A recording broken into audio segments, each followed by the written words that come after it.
Welcome back to our channel, kung saan tinatalakay natin ang pinakabago at pinakaimportanteng balita tungkol sa modernisasyon ng ating sandatahang lakas. Sa episode na ito, pag-uusapan natin ang isang napakahalagang development sa defense at security cooperation ng Pilipinas, ang panukalang Status of Visiting Forces Agreement o SOVFA sa pagitan ng Pilipinas at United Kingdom. Isang malaking hakbang ito dahil directly itong nakakaapekto sa ating national defense posture, sa seguridad ng rehiyon, at maging sa ating foreign policy. Sa video na ito, tatalakayin natin kung ano ba ang ibig sabihin ng SOVFA, bakit mahalaga ito para sa Pilipinas, at anong potential benefits at risks ang kaakibat ng pagkakaroon ng kasunduang ito sa UK. Pero bago tayo magsimula, tandaan natin na ang matatag na Pilipinas ay hindi lang nabubuo sa lakas militar, kundi sa maayos na pamahalaan, paglaban sa korupsyon, pagtanggi sa political fanaticism, at pagsugpo sa fake news. Mahalaga yan para sa tunay na seguridad at katatagan ng bansa. Unahin muna natin ang basics. Ang Status of Visiting Forces Agreement ay isang kasunduan na nagbibigay ng malinaw na legal at operational framework para sa mga foreign troops na bumisita o mag-operate sa isang bansa. Kung familiar kayo sa Visiting Forces Agreement ng Pilipinas at United States, halos pareho rin ang konsepto.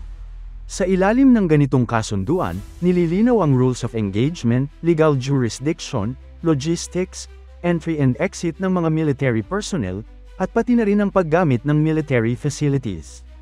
Ang layunin nito ay para maging maayos, malinaw, at mutually beneficial ang joint activities tulad ng military training, exercises, at humanitarian operations. Ngayon, kung magkaroon ng SOVFA ang Pilipinas at UK, ibig sabihin nito ay magkakaroon ng legal na basehan ang mga joint exercises, training programs, at operations kasama ang British Armed Forces. Hindi lang basta courtesy visits o goodwill port calls, kundi mas malalim na defense cooperation. Kaninang hapon, naganap ang isang mahalagang pagpupulong sa Camp Aguinaldo. Personal na nakipagkita si Lord Vernon Coker, Minister of State for Defense sa House of Lords ng UK, kay Secretary of National Defense Gilbert Gibo Teodoro. Bitbit ni Lord Coker ang isang sulat mula kay John Healey, UK Secretary of State for Defense, kung saan malinaw na nakasaad ang intensyon ng United Kingdom na makipag-SOVFA sa Pilipinas. Ayon kay Secretary Teodoro, malaking bagay ito dahil nagpapakita ito ng paglapit ng Europa sa Indo-Pacific region para suportahan ang rules-based international order. Malinaw na nakikita ng UK ang strategic importance ng Pilipinas, lalo na sa konteksto ng lumalalang tensyon sa South China Sea. Maraming nagtatanong, bakit nga ba mahalaga ang partnership sa UK? Ano ang maibibigay nila na wala pa sa atin? Unang-una, kilala ang British Armed Forces bilang isa sa pinaka-advanced sa buong mundo. May expertise sila sa littoral combat operations, naval warfare, cyber defense, at counter-terrorism. Sa pamamagitan ng SOVFA, magkakaroon ng oportunidad ang Armed Forces of the Philippines, AFP, na makatrabaho sila sa mas structured at regular na paraan. Pangalawa, hindi lang ito tungkol sa training. Maaari ring magbukas ang SOVFA ng mas maraming military educational exchanges, ibig sabihin, mas maraming Pilipinong opisyal at sundalo ang maaaring mag-aral at magsanay sa UK defense institutions, at ganoon din pabalik. Pangatlo, posible itong magbigay daan sa mas malalim na defense industry cooperation. Tandaan natin, ang UK ay mayroong matatag na defense manufacturing sector. Sa hinaharap, maaaring magresulta ito sa technology transfer, joint production, o procurement deals na makakatulong sa modernisasyon ng AFP. Kasabay ng pagbisita ni Lord Coker sa Pilipinas ang pagdating ng HMS Richmond, isang Royal Navy frigate na bahagi ng Operation HIMARS, ang deployment ng UK Carrier Strike Group sa Indo-Pacific. Hindi aksidente ang timing na ito. Ang pagpapadala ng barko sa ating rehiyon habang nagaganap ang pag-uusap tungkol sa SOVFA ay isang malinaw na mensahe ng UK na seryoso sila sa kanilang Indo-Pacific engagement. Makikita natin dito na hindi lang simpleng goodwill visit ang pakay. Isa itong pagpapakita ng commitment ng UK na maging active player sa regional security, kasama ang Pilipinas at iba pang strategic partners. Kung ilalagay natin sa mas malawak na konteksto, malinaw na ang backdrop nito ay ang South China Sea disputes. Alam natin lahat na patuloy ang maritime assertiveness ng China sa West Philippine Sea, at dahil dito, hinahanap ng Pilipinas ang mas maraming kaalyado at partners para palakasin ang ating posisyon. Sa kabilang banda, ang UK, bilang isang global power at permanent member ng UN Security Council, ay may interes din na mapanatili ang freedom of navigation at stability sa Indo-Pacific. Kaya ang SOVFA proposal na ito ay hindi lang tungkol sa military training at exercises, isa rin itong strategic alignment para ipakita na ang Europa at Indo-Pacific ay magkasama sa pagpapanatili ng rules-based order. Pero syempre, hindi mawawala ang usaping legal at political. Ang VFA sa US ay naging kontrobersyal sa nakaraang mga taon dahil sa jurisdictional issues, lalo na kapag may kinasasangkutang insidente ang foreign troops.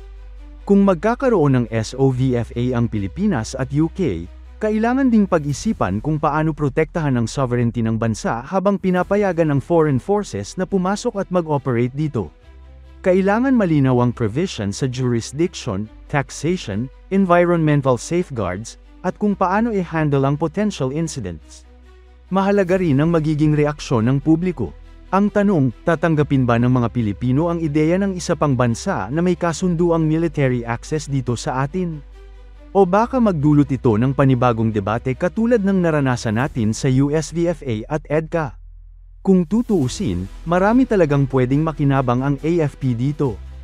Training at interoperability, mas mataas na level ng training at joint exercises kasama ang isa sa pinaka-experienced na Navy at Armed Forces sa mundo.